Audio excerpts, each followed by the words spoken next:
Hello everyone, welcome to Magnet Brains. मैं हूं अदिति शाह और आज के लेक्चर में हम करने वाले हैं क्लास 12th अकाउंट्स का चैप्टर जिसका नाम है कैश फ्लो स्टेटमेंट। तो हम लोगों ने कैश फ्लो स्टेटमेंट में ऑब्जेक्टिव टाइप क्वेश्चंस देख लिए थे प्रीवियस लेक्चर में। अब आज हम देखने वाले हैं मल्टीपल चॉइस क्वेश्चन, MCQs। ठीक है, चलो, तो बहुत इंपॉर्टेंट है ये और ये सबसे ज़्यादा इजी टू स्कोर होते हैं। अगर आपके कॉन्सेप्ट बिल्कुल क्लियर हैं तो आप बहुत इजीली MCQs के थ्रू मार्क्स स्कोर कर सकते हो। तो बिल्कुल ध्यान देना है। क्वेश्चन नंबर 1 पे आगे बढ़ते हुए क्या बोल रहा है, dividend received by other than financial enterprise is shown in cash flow statement under.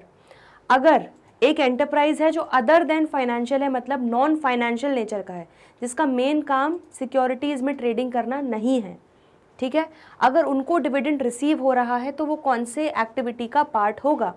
तो उसने डेफिनेटली इन्वेस्टमेंट्स की होंगी शेयर्स में, उस पर उसको डिविडेंड मिल रहा होगा। तो ये डिविडेंड मिलना भी कौन सी एक्टिविटी का पार्ट हो जाएगा? B, investing activity. तो क्लियरली आपका क्वेश्चन नंबर 1 का आंसर हो जाएगा investing activities.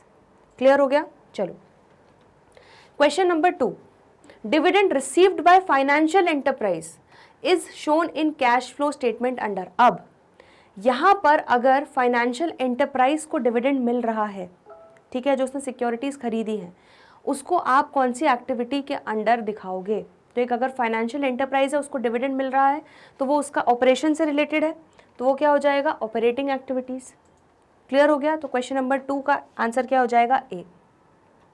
Question number 3, payment of income tax is shown as. तो इनकम टैक्स का पेमेंट हम जनरली कहाँ दिखाते हैं? ऑपरेटिंग एक्टिविटीज़ में ही दिखाते हैं। अगर वो स्पेसिफिकली इन्वेस्टिंग या फाइनेंसिंग की किसी एक्टिविटी से रिलेटेड नहीं है तो ऑपरेटिंग एक्टिविटी में ही दिखाते हैं। तो क्वेश्चन 3 का आंसर क्या हो जाएगा? A. Question number 4, dividend paid by a financial company is shown as cash outflow under. तो अब आप लोग बोलोगे कि अरे सिक्योरिटीज़ में ट्रेड करना इसका मेन काम है फाइनेंशियल कंपनी का, तो डिविडेंड मिलना या देना दोनों ही आपका सब कुछ ऑपरेटिंग में ही आएगा। लेकिन नहीं, दिस इज द ट्रिकीएस्ट पार्ट। अब अगर एक फाइनेंशियल कंपनी या नॉन फाइनेंशियल कंपनी भी अगर डिविडेंड दे रहे हैं तो वो अपने शेयर होल्डर्स को डिविडेंड दे रहे होंगे। इसका मतलब उन्होंने जो शेयर्स इशू किए हैं वो फाइनेंसिंग एक्टिविटी के अंडर ही किया है, ठीक है, उस पर वो डिविडेंड दे रहे हैं। तो जब भी डिविडेंड दे रही होती है कंपनी, चाहे वो फाइनेंशियल कंपनी हो या नॉन फाइनेंशियल कंपनी हो, डिविडेंड पेड हमेशा फाइनेंसिंग एक्टिविटीज़ में ही आएगा, ठीक है, दिमाग में ये बात को छाप लो। तो आंसर क्या हो जाएगा क्वेश्चन नंबर 4 का? सी, फाइनेंसिंग एक्टिविटीज़। ठीक है, क्वेश्चन नंबर 5, अब देखो यहीं पर उन्होंने फिर घुमाया आपको, dividend paid bye non financial company. तो आपको क्या लगेगा? अच्छा, फाइनेंशियल कंपनी है मतलब इसको ऑपरेटिंग एक्टिविटी में डालना पड़ेगा डिविडेंड पेड को। ऐसा नहीं होता, ठीक है। डिविडेंड पे किया है अगर नॉन फाइनेंशियल कंपनी ने भी या फाइनेंशियल कंपनी ने भी, हर बार डिविडेंड जब भी पे होगा फाइनेंसिंग एक्टिविटी का ही पार्ट बनेगा। तो क्लियरली यहाँ पर आंसर क्या हो जाएगा? सी। चलिए, question number 6, which of the following is shown under financing activities. तो इसमें से कौन सा आइटम हम फाइनेंसिंग एक्टिविटी में दिखाएंगे? इंटरेस्ट पे किया, तो डेफिनेटली इंटरेस्ट पे किया तो हमने अपनी बोरोइंग या लोन पे ही पे किया होगा, ठीक है, यही अज्यूम करके चल रहे हैं। तो आपका क्लियरली आंसर ए हो रहा है। बट बाकी भी देख लेते हैं। कमीशन रिसीव्ड, ये आपका ऑपरेटिंग एक्टिविटी का पार्ट बनता है। Cash received against sale of goods, तो आपने जो सेल की उसके अगेंस्ट कैश मिला, ये भी ऑपरेशंस का पार्ट है। Cash paid for purchase of goods, ये भी ऑपरेशंस का पार्ट है। तो क्लियरली फाइनेंसिंग एक्टिविटी का आपका आंसर क्या हो जाएगा? ए, इंटरेस्ट पेड। क्लियर है? उसको हम एज आउटफ्लो दिखाएंगे फाइनेंसिंग एक्टिविटी में। Question number 7, which of the following is not included in cash and cash equivalents. तो इसमें से कौन सा आइटम हम कैश एंड कैश इक्विवेलेंट्स में इंक्लूड नहीं करते? बैलेंस विद बैंक, नहीं, ये तो बिल्कुल इंक्लूड करते हैं। Debentures purchased maturing after 100 days of purchase, तो यहाँ पर मैक्सिमम लिमिट क्या होती है? 3 मंथ्स या उससे कम होना चाहिए शॉर्ट टर्म इन्वेस्टमेंट्स या करंट इन्वेस्टमेंट्स का पीरियड, ठीक है। तो यहाँ पर 100 दिन, मतलब ये हमारे 3 मंथ से एक्सीड कर रहा है, 90 डेज से एक्सीड कर रहा है। तो ये तो डेफिनेटली आपका यही आंसर होगा जो हम कैश एंड कैश इक्विवेलेंट्स में इंक्लूड नहीं करेंगे, ठीक है। Cheques and drafts on hand, ये भी आपका कैश एंड कैश इक्विवेलेंट्स का पार्ट होगा। एंड कैश ऑन हैंड, ये भी कैश एंड कैश इक्विवेलेंट्स का पार्ट होगा। तो क्लियरली क्वेश्चन 7 का आंसर आपका क्या हो जाएगा? बी हमारा जो है वो कैश एंड कैश इक्विवेलेंट्स का पार्ट नहीं होगा, उसको नहीं इंक्लूड करेंगे। चलिए, question 8, which of the following is not part of cash and cash equivalents, तो इनमें से फिर से हमें बताना है कि कैश एंड कैश इक्विवेलेंट्स का क्या पार्ट नहीं होगा। Inventories, current investment, short term deposit, marketable securities. तो आपको क्लियरली पता है ये तीनों ही कैश एंड कैश इक्विवेलेंट्स का पार्ट होते हैं, लेकिन इन्वेंट्रीज हमारा करंट असेट होता है, ठीक है, ये आपका कैश एंड कैश इक्विवेलेंट्स में नहीं जाएगा। जब हम ऑपरेटिंग एक्टिविटी में वर्किंग कैपिटल चेंजेस का इफेक्ट लेंगे तब हम इन्वेंट्रीज को कंसिडर करेंगे। आ रहा है समझ में? क्लियर हो गया? तो क्वेश्चन नंबर 8 का आंसर क्या हो जाएगा? ए। क्लियर हो गया? चलिए question number 9, which of the following is not added as non cash expense, ठीक है, इनमें से ऐसे कौन से आइटम है जिसको हम एज नॉन कैश एक्सपेंस नहीं ऐड करते? तो गुडविल को अमोर्टाइज करना, गुडविल को राइट ऑफ करना, क्या इसमें कोई कैश का आउटफ्लो हो रहा होता है? नहीं, तो ये आपका नॉन कैश एक्सपेंस है। डेप्रीसिएशन, हमारे असेट की वैल्यू को राइट ऑफ करना, ठीक है, उस पर डेप्रीसिएशन लगाना, क्या इसके कारण कोई कैश आउटफ्लो हो रहा है? नहीं, तो ये भी नॉन कैश एक्सपेंस है। इंटरेस्ट ऑन डिबेंचर्स पेड, हमने डिबेंचर्स पे इंटरेस्ट पे किया, तो इसके कारण हमारा कैश आउटफ्लो हो रहा है? यस, हो रहा है। तो ये आपका नॉन कैश एक्सपेंस नहीं है, ये आपका नॉन ऑपरेटिंग एक्सपेंस है। इसको भी हम net profit before tax and extraordinary item में ऐड करते हैं, लेकिन एज नॉन ऑपरेटिंग एक्सपेंस। तो यहाँ पर क्लियरली आपसे क्या पूछा है कि इनमें से कौन सा आइटम है जिसको हम एज नॉन कैश एक्सपेंस नहीं ऐड करते? तो आपका आंसर क्या हो जाएगा? सी। नॉन कैश एक्सपेंस सी नहीं है, सी हमारा नॉन ऑपरेटिंग एक्सपेंस है। क्योंकि नॉन कैश क्यों नहीं? क्योंकि इसमें हमारा कैश आउटफ्लो हो रहा है, इंटरेस्ट पे करने के लिए हमारे जेब से कैश जा रहा है। Question number 10, ABC limited has machinery जिसकी written down value of which on 1 April 2019 was 8,60,000 and on 31 March 2020 9,50,000। तो बेसिकली आपको नेट वैल्यू दी है आफ्टर इतने सालों का जो डेप्रीसिएशन लग चुका है उसके बाद।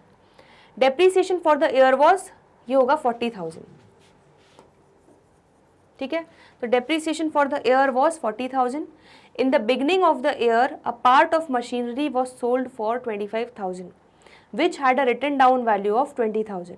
Calculate cash flow from investing activities. ठीक है, बड़ा इजी क्वेश्चन है, पहले तो इसको हटा लेते हैं हम। चलिए, तो यहां पर सबसे पहले एक छोटा सा रफ में बना लेते हैं क्या, हमारा मशीनरी अकाउंट। ठीक है, आपको ये बहुत रफ में और शॉर्ट में बनाना है एग्जाम में, सिर्फ अपने वर्किंग के लिए। तो यहां पर ओपनिंग बैलेंस कितना है? ओपनिंग बैलेंस हमें दिया हुआ है 8,60,000 और क्लोजिंग बैलेंस दिया हुआ है 9,50,000। इस साल का डेप्रीसिएशन हमने कितना लगाया, तो मशीनरी को हम क्रेडिट साइड पे लिखेंगे बाय डेप्रीसिएशन। मशीनरी की वैल्यू को रिड्यूस कर रहे हैं हम, कितना? 40,000। अब हमने इन the beginning of the year एक पार्ट ऑफ मशीनरी बेची, कितने में? 25,000 में। तो बाय बैंक अकाउंट कितने में बेची? 25,000 में। और उसकी रिटन डाउन वैल्यू कितनी थी? 20,000। मतलब 20,000 की मशीन को 5,000 में बेचा, मतलब 5,000 के गेन पर बेचा, तो 5,000 गेन को भी रिकग्नाइज कर लेंगे टू P&L। ये हो जाएगा आपका गेन। ठीक है, चलो अब इसको टोटल करते हैं, कितना हो रहा है? 40,000 प्लस 25,000 प्लस 9,50,000, ये हो गया आपका 10,15,000 माइनस 8,60,000 माइनस 5,000, तो ये आपका कितना हो जाएगा? 1,50,000। तो यहाँ पर आपका 1,50,000 बैलेंसिंग फिगर आ गया। दैट मीन्स ये क्या हो गया आपका? ये हो गया आपका परचेज। तो टू बैंक अकाउंट ये आपका हो जाएगा परचेज। ठीक है, अब ये अकाउंट बनाने के बाद अब आपको मदद मिल जाएगी इन्वेस्टिंग एक्टिविटी में। सबसे पहले मैं बिल्कुल रफ में लिख रही हूँ, proceeds from sale of machinery. तो मशीनरी को बेचने के कारण हमारा कितना इनफ्लो हुआ? 25,000 का इनफ्लो हुआ। ठीक है, और मशीनरी को खरीदने के कारण हमने जो बैलेंसिंग फिगर निकाला 1,50,000 का हमने आउटफ्लो किया मशीनरी खरीदने के लिए, payment made to purchase machinery. ठीक है, इसके अलावा बाकी डेप्रीसिएशन आपका ऑपरेटिंग एक्टिविटी में जाएगा, गेन भी आपका is non operating income operating activity से लेस होगा। आ रहा है समझ में? तो इन्वेस्टिंग एक्टिविटी में सिर्फ purchase and sale of machinery हम लेते हैं, तो यहाँ पर क्लियरली आपका आंसर क्या आ जाएगा, 25,000 माइनस 1,50,000, तो आपका आंसर आ जाएगा माइनस 1,25,000। तो यहाँ पर हमारा आंसर क्या हो जाएगा, बी। ठीक है, देख लो क्वेश्चन नंबर 10 तक, कोई डाउट हो इसमें तो पूछ लो, क्वेश्चन नंबर 10 की वर्किंग समझ लो। चलिए अब आगे बढ़ रहे हैं। क्वेश्चन नंबर 11 एमसीक्यू क्या बोला है, refer to question number 10, calculate gain और profit on sale of machinery. तो वो बोल रहा है कि क्वेश्चन नंबर 10 के अकॉर्डिंगली जो हमने अभी सॉल्व किया है, आपका गेन या profit on sale of machinery कितना है। तो बड़ा सिंपल है, क्लियरली हम देख सकते हैं 5,000 रुपये का गेन हुआ है, 20,000 की रिटन डाउन वैल्यू वाली मशीनरी को 25,000 में बेचा है, तो 5,000 के प्रॉफिट पे बेचा है, तो आपका आंसर क्या हो जाएगा, बी। ठीक है, next question number 12 again refer to question number 10, calculate the amount of purchase of machinery. तो देखो ये भी हम लोग निकाल चुके हैं। ठीक है, तो हमने पूरा जब मशीनरी अकाउंट लेजर अकाउंट बनाया तो हमारा बैलेंसिंग फिगर आ गया कि हमने यहाँ पर डेबिट साइड में कितनी मशीनरी खरीदी। तो हमने 1,50,000 की मशीनरी परचेज की है, तो यहाँ पर क्लियरली आपका आंसर क्या हो जाएगा, ए 1,50,000। क्लियर हो गया इतना। चलिए क्वेश्चन नंबर 13, अब ये नया क्वेश्चन है, EXE limited has balance in for provision for tax account of rupees 50,000 and 75,000 on 31st March 2019 and 2020 respectively। तो बेसिकली क्या हो रहा है, प्रोविजन फॉर टैक्स का लेजर अकाउंट बना लो जल्दी से। Opening balance by balance brought down, credit side में आएगा क्योंकि लाइबिलिटी नेचर का है, to balance carried down. Opening balance 50,000 दिया हुआ है, क्लोजिंग बैलेंस 75,000 दिया हुआ है। It made a provision for tax during the year of rupees 60,000। तो यहाँ पर बाय P&L अकाउंट एक और प्रोविजन इस साल का जो क्रिएट किया है वो है 65,000। तो बोल रहे हैं कि हमने कितना अमाउंट ऑफ टैक्स पे किया है ये आप निकाल कर बताओ। तो बड़ा इजी है।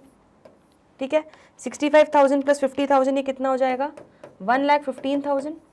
1,15,000 में से जब आप 75,000 माइनस करोगे तो यहाँ पर आपका बैलेंसिंग फिगर बच जाएगा 40,000, जो आपका क्या आ जाएगा एज टैक्स पेड। ठीक है, तो यहाँ पर आप लिख लोगे टू बैंक अकाउंट। 40,000 का आपने टैक्स पे किया इस साल, पिछले साल का प्रोविजन 50,000 बनाया था लेकिन पेमेंट टैक्स की सिर्फ 40,000 की है, और इस साल का 65,000 का और प्रोविजन क्रिएट किया, तो हमारा क्लोजिंग बैलेंस आ गया 75,000। आ रहा है समझ में, लेजर पढ़ते हुए समझ में आ रहा है। चलो तो यहाँ पर क्लियरली आपका आंसर क्या हो जाएगा, C 40,000। चलिए आगे बढ़े, question number 14, while preparing cash flow statement, interest paid on debentures will be considered as operating activities, financing activities, investing activities, both operating and financing activities. ठीक है, तो कई बच्चे यहाँ पर कंफ्यूज होंगे कि मैम हम इंटरेस्ट पेड ऑन डिबेंचर्स को तो ऑपरेटिंग एक्टिविटी में भी लेते हैं। ऑपरेटिंग एक्टिविटी में लेते नहीं हैं, ऑपरेटिंग एक्टिविटी में से हटाते हैं। ठीक है, वो हम डेबिट कर चुके होंगे अपने प्रॉफिट में, उसको दोबारा ऐड बैक करते हैं, प्रॉफिट में से जो माइनस किया है इंटरेस्ट उसको वापस ऐड बैक करते हैं। क्यों? क्योंकि वो नॉन ऑपरेटिंग नेचर का होता है इंटरेस्ट ऑन डिबेंचर्स। ठीक है, तो यहाँ पर इसमें कंफ्यूज मत होना, हमारा outflow interest paid on debentures, जो कैश आउटफ्लो हो रहा है इंटरेस्ट पे करने के लिए, वो आप क्लियरली कैटेगराइज कहाँ करोगे, बी फाइनेंसिंग एक्टिविटी के अंडर। ठीक है, क्लियर हो गया। ठीक है, तो आपने जो डिबेंचर्स इशू किए हैं उस पे जो आप इंटरेस्ट पे कर रहे हो वो आप फाइनेंसिंग एक्टिविटी का पार्ट बनेगा। Question 15, amongst the following payment of bonus to the employees by an insurance company is which type of activity. ठीक है, तो अगर इंश्योरेंस कंपनी ने अपने एम्प्लॉय को बोनस पे किया है, उसने अच्छा परफॉर्म किया, ठीक है, तो इसको सैलरी के साथ उसका बोनस भी दे दिया, तो ये किस टाइप की एक्टिविटी में आएगा? तो ये डे टू डे ऑपरेशन से रिलेटेड ही एक्टिविटी है। आप अपने एम्प्लॉयज़ को अप्रिसिएशन दे रहे हो, बोनस दे रहे हो, सैलरी दे रहे हो। ठीक है, तो ये आपका ऑपरेटिंग एक्टिविटी का ही पार्ट बनेगा। तो क्लियरली आपका आंसर क्या हो जाएगा, ए ऑपरेटिंग एक्टिविटी। क्लियर हो गया। चलो question number 16, adjustment for propose dividend is. तो हम सब जानते हैं प्रपोज डिविडेंड का एडजस्टमेंट क्या होता है, ध्यान से याद करो। जब हम net profit before tax and extraordinary items निकालते हैं, ठीक है, तो हम net profit during the year में ऐड बैक करते हैं प्रपोज डिविडेंड, ठीक है, ताकि हम रिवर्स वर्किंग कर सकें। और उसके बाद प्रपोज डिविडेंड जो पिछले साल का होता है उसको हम इस साल पे करते हैं, ऐसा मान के चलते हैं, तो उसको हम क्या करते हैं, फाइनेंसिंग एक्टिविटी में एज आउटफ्लो दिखाते हैं एज प्रपोज डिविडेंड पेड। आ रहा है समझ में? चलो तो अब पढ़ लेते हैं अलग अलग statements. Add previous years propose dividend under net profit before tax and extraordinary items and deduct it under financing activity. Clearly आपका सही आंसर ए है। ठीक है, बाकी और देखते हैं क्या लिखा है। Add current year propose dividend under the, current year का तो प्रपोज डिविडेंड आएगा ही नहीं। ठीक है, यहाँ पर सी में भी add current year propose dividend नहीं, हमेशा प्रपोज डिविडेंड प्रीवियस ईयर वाला कंसिडर किया जाता है। क्यों? क्योंकि प्रीवियस ईयर का जो प्रपोज डिविडेंड है वो इस साल अप्रूव हुआ होगा शेयर होल्डर्स के द्वारा और वो हमने पे किया होगा। आ रहा है समझ में? और इस साल का जो करंट ईयर का प्रपोज डिविडेंड है वो अगले साल पे किया जाएगा। तो करंट ईयर का प्रपोज डिविडेंड का कोई ट्रीटमेंट अभी नहीं होता, प्रीवियस ईयर के प्रपोज डिविडेंड का ही ट्रीटमेंट होगा। तो क्लियरली आपका आंसर क्या हो जाएगा यहाँ पर? ए। चलिए question 17, buy back of shares is an extra ordinary item for operating activities, investing activities, financing activities, cash and cash equivalents. तो ये हम लोग देख चुके हैं ऑब्जेक्टिव टाइप क्वेश्चन में भी कि अगर शेयर्स को बाय बैक करते हो वो पार्ट होता है फाइनेंसिंग एक्टिविटी का एज एक्स्ट्रा ऑर्डिनरी आइटम। ठीक है, तो बाय बैक एक एक्स्ट्रा ऑर्डिनरी आइटम है जिसको हम क्लासीफाई कहाँ करते हैं? फाइनेंसिंग एक्टिविटीज के अंडर। अगर शेयर्स को इशू करना भी आप फाइनेंसिंग एक्टिविटी में डाल रहे हो तो उसको बाय बैक करना भी आप फाइनेंसिंग एक्टिविटी में ही डालोगे। तो क्लियरली आपका आंसर क्या हो जाएगा? C. Question number 18, X limited purchased furnitures for 20 lakh paying 60% by issue of equity shares of ₹10 each and the balance by cheque. ठीक है, तो क्या हो रहा है यहाँ पर? एक्स लिमिटेड ने 20 लाख का फर्नीचर खरीदा, तो 20 लाख का 60% वो शेयर्स के थ्रू पे कर रहा है, इक्विटी शेयर्स इशू करके पे कर रही है एक्स लिमिटेड। ठीक है, मतलब कितना? 12 लाख रुपए। और बाकी का बचा हुआ 40% दैट इज कितना हो जाएगा आपका? 8 लाख वो चेक के थ्रू पे कर रही है। This transaction will result in, अब ये ट्रांजैक्शन क्या रिजल्ट करेगा? तो सबसे पहले हम खुद समझ लेते हैं ऑप्शंस देखने के पहले। 20 लाख का फर्नीचर खरीदा, ठीक है, और अभी हम देख रहे हैं कैश फ्लो स्टेटमेंट से रिलेटेड क्वेश्चंस। तो यहाँ पर कैश का लेन देन होना बहुत इंपॉर्टेंट है, तभी हमारे मतलब का है वो, वरना नहीं है। तो 20 लाख में से 12 लाख के बदले तो आपने शेयर्स इशू कर दिए। ठीक है, तो शेयर्स इशू किए, उसके बदले में क्या आया? फर्नीचर। तो क्या इस लेन देन में कहीं भी कैश इन्वॉल्व है? नहीं है। ठीक है, तो क्लियरली ये पार्ट तो आपका आएगा ही नहीं कैश फ्लो में, ये वाला पार्ट। ठीक है, अब बचा हुआ 40%, 8 लाख पेमेंट किया है चेक के थ्रू, तो डेफिनेटली यहाँ आपका कैश एंड कैश इक्विवेलेंट्स का आउटफ्लो हो रहा है। ठीक है, तो ये वाला जो है 20 लाख का जो 40% है दैट इज 8 लाख, इसको आप इन्वेस्टिंग एक्टिविटी में क्लासिफाई करोगे। ठीक है, तो इन्वेस्टिंग एक्टिविटी में अगर आप इसको दिखाओगे payment made to purchase furniture, कितना पेमेंट किया हमने चेक में? 8 लाख। तो 8 लाख आपका नेगेटिव एज आउटफ्लो दिखेगा, तो आपका टोटल क्या आ जाएगा? Cash used in investing activities 8 lakh. आ रहा है समझ में? तो यहाँ पर ऑप्शन देखो, cash used in investing activities 20 lakh, बिल्कुल नहीं, पूरा 20 लाख नहीं दिखा सकते क्योंकि आपने 60% पेमेंट शेयर्स में कर दिया है, और कैश फ्लो में सिर्फ कैश का लेने देने से कितना आप मतलब है, तो आपका कैश कितना देकर आपने फर्नीचर खरीदा है? आपने 8 लाख का कैश देके फर्नीचर खरीदा है, तो हम कैश फ्लो में क्योंकि सिर्फ कैश फ्लो के चेंजेस देख रहे होते हैं, ओपनिंग क्लोजिंग बैलेंस के बीच में चेंजेस देख रहे होते हैं कि क्यों हुए, तो इसीलिए उसमें कैश का होना बहुत ज़रूरी है। आ रहा है समझ में? Cash generated from financing activities नहीं आएगा, increase in cash and cash equivalents नहीं आएगा, cash used in investing activities yes. तो क्लियरली आपका आंसर क्या हो जाएगा? D, cash used in investing activities 8 lakh. समझ में आ रहा है क्वेश्चन? कॉन्सेप्चुअली क्लियर हो रहा है? चलो क्वेश्चन नंबर 18 कंप्लीट हुआ, आगे बढ़ते हैं क्वेश्चन नंबर 19 पर। विच of the following transaction will result into flow of cash? ध्यान से क्या बोल रहे हैं, इनमें से कौन सा ट्रांजैक्शन के कारण कैश का फ्लो होगा, इनफ्लो होगा या आउटफ्लो होगा? ध्यान से, डिपॉजिटेड ₹10,000 इनटू बैंक। ठीक है, तो ध्यान से हमारा कैश एंड कैश इक्विवेलेंट्स में क्या क्या आता है? कैश आता है, बैंक आता है, और शॉर्ट टर्म इन्वेस्टमेंट आता है। ठीक है, या मार्केटेबल सिक्योरिटीज आता है, करंट इन्वेस्टमेंट्स आता है। ठीक है, तो यहाँ पर क्या बोल रहे हैं? Deposited 10,000 into bank. मतलब कैश जाके बैंक में डिपॉजिट हो रहा है, मतलब ये कैश एंड कैश इक्विवेलेंट्स के बीच में ही आपस में मूवमेंट हो रहा है, इसके कारण कोई कैश इनफ्लो या आउटफ्लो नहीं हो रहा। आपको ये डिफरेंस समझना बहुत ज़रूरी है, ठीक है। मेरे पास कैश इस जेब में रखा था, मैंने इस जेब से निकाल के इस जेब में रख लिया, ठीक है, तो उसके कारण कोई इनफ्लो या आउटफ्लो नहीं होगा, सिर्फ एक जेब से दूसरी जेब में जा रहा है। तो बस यहाँ पर कैश एंड कैश इक्विवेलेंट्स में कैश वाली जेब से वो बैंक वाली जेब में जा रहा है। क्लियर हो रहा है? तो यहाँ पर ये क्लियरली हमारा क्या है, ये हमारा फ्लो ऑफ कैश नहीं है। विड्रू कैश फ्रॉम बैंक, तो बैंक से कैश विड्रॉ किया, कितना 14,500, तो यहाँ से इस जेब से कैश निकलकर इधर पे चला गया, तो यहाँ पर भी ये इनके आपस में ही ट्रांसफ़र हो रहा है, कैश एंड कैश इक्विवेलेंट के बीच में आपस में मूवमेंट हो रहा है, कोई कैश फ्लो नहीं हो रहा है इसके कारण। क्लियर हो गया?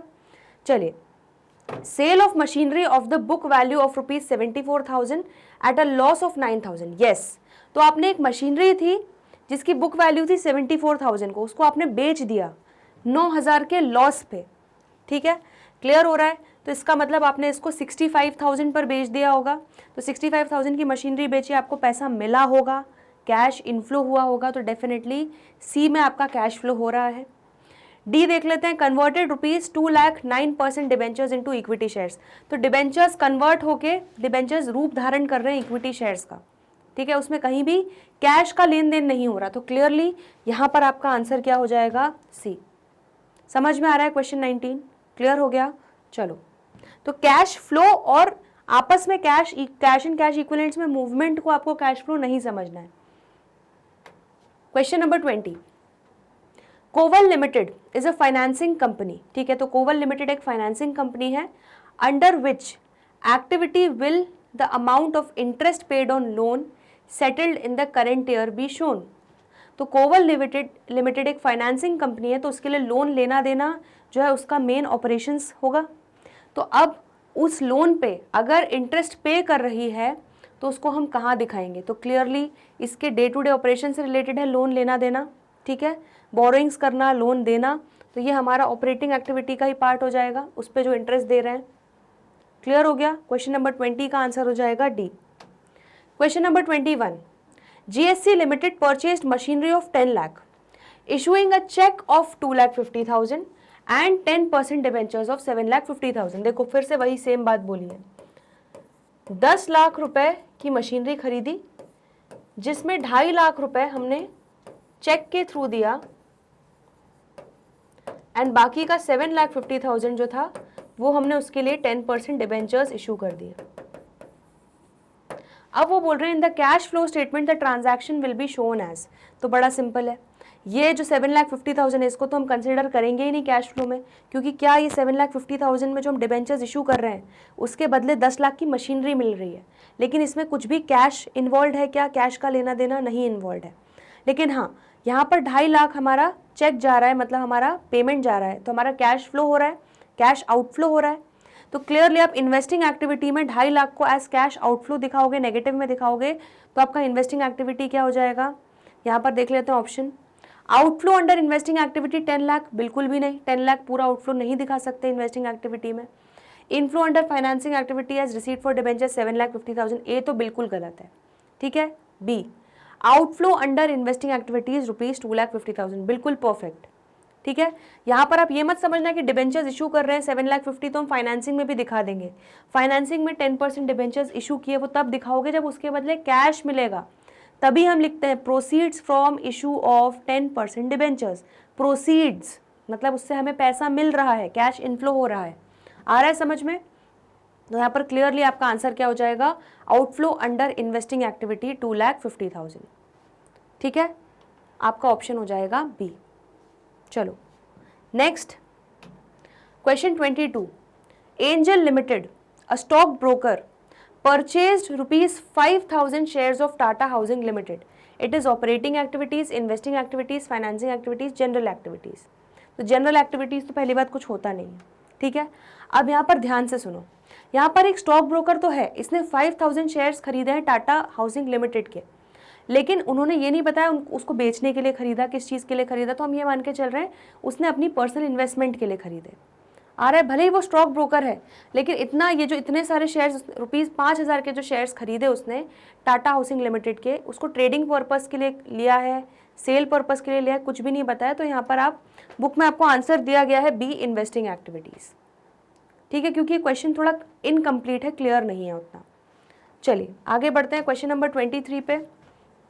IDFC bank limited issued 1,09% debentures of ₹100 each for subscription. तो IDFC बैंक लिमिटेड ने इशू किए कितने, 1 लाख के डिबेंचर्स, 9% डिबेंचर्स। ठीक है, issue was subscribed, the amount of receipt will be shown as. अब चाहे बैंक हो चाहे कुछ भी हो, ठीक है, फाइनेंशियल इंस्टीट्यूशन, अगर वो डिबेंचर्स इशू कर रहा है तो ये आपका किस चीज़ का पार्ट बनेगा, जैसे अगर शेयर्स इशू कर रहा है कोई भी कंपनी, ठीक, तो वो फाइनेंसिंग एक्टिविटी का पार्ट बनती है। उसी तरह अगर डिबेंचर्स इशू कर रहे हैं फंड रेज करने के लिए, तो वो आपका फाइनेंसिंग एक्टिविटी का ही पार्ट बनेगा। तो क्लियरली आपका आंसर क्या हो जाएगा, C, financing activity. Question 24, an investment normally qualifies as cash equivalent only when from the date of acquisition it has a short maturity period of 1 month or less, 3 months or less, 3 months or more या 1 year or more। तो हमें clearly पता है एक investment को तभी cash equivalents के बराबर माना जाएगा, कैश इक्विवेलेंट्स का पार्ट माना जाएगा, अगर उसकी maturity period max to max 3 months हो, 3 या 3 से कम महीने की उसकी मैच्योरिटी पीरियड होना चाहिए। तो 3 मंथ्स और लेस आपका आंसर हो जाएगा बी। ठीक है, question 25, which of the following transaction will result into flow of cash. चलो फिर से बताना है, इनमें से कौन सा ट्रांजैक्शन फ्लो ऑफ कैश का पार्ट होगा। कैश विड्रॉन फ्रॉम बैंक, फिर वही बात, एक जेब से दूसरे जेब में निकाल के रख लिया, बैंक से निकाला कैश में आ गया, तो ये तो आपका कैश एंड कैश इक्विवेलेंट्स में ही मूवमेंट हो रहा है, ये नहीं होगा। Issued 20,000 9% debentures to the vendor of machinery. Again देखो यहाँ पर क्या कोई कैश का फ्लो हो रहा है, मशीनरी खरीदी उसके बदले डिबेंचर्स इशू किए, तो यहाँ पे कोई कैश का लेना देना नहीं, तो यहाँ पर भी फ्लो ऑफ कैश नहीं है। रिसीव्ड 19,000 फ्रॉम डेटर्स, यस, तो डेटर्स से 19,000 रुपये मिले, ठीक है, तो ये आपको कैश इनफ्लो हुआ, सी आपका कैश फ्लो हो जाएगा definitely. D, deposited cheques of 10,000 into bank, again वही, एक जेब से दूसरी जेब में, कैश जो था, चेक्स जो थे वो हमने बैंक में जाके डिपॉजिट कर दिए, क्लियर हो गया। तो कैश एंड कैश इक्विवेलेंट्स में आपस में मूवमेंट हो रहा है, तो क्लियरली आपका आंसर यहाँ पर क्या हो जाएगा, सी। ठीक है, question 26, Kaveri limited, a financing company, took deposits of ₹5 lakh during the year at the rate 12% per annum. It will be included in which of the following activities while preparing the cash flow statement। तो अब Kaveri limited एक financing company है, ठीक है, तो deposits लेना, loan देना, ये सब उसका normal operation, day to day operation से रिलेटेड काम है, तो डेफिनेटली ये आपका क्या हो जाएगा, ये जो ट्रांजैक्शन है आपका ऑपरेटिंग एक्टिविटीज़ का ही पार्ट बन जाएगा, तो क्लियरली आपका आंसर हो जाएगा D. Question 27, which of the following transactions will not result into flow of cash. Again हमें बताना है फ्लो ऑफ कैश इनमें से कौन सा नहीं है। Issue of equity shares of ₹1 lakh, तो हमने शेयर्स इशू किए, उसके बदले हमें 1 लाख रुपए लोगों ने दिए होंगे क्योंकि उन्होंने शेयर्स खरीदे होंगे, तो ये हमारा कैश इनफ्लो हो जाएगा, क्लियर है, तो ये डेफिनेटली फ्लो ऑफ कैश है। परचेज ऑफ मशीनरी ऑफ ₹1,75,000, तो हमने मशीनरी खरीदी, उसके बदले हमने पैसे दिए 1,75,000, तो ये आपका कैश आउटफ्लो हो जाएगा, तो ये भी फ्लो ऑफ कैश है।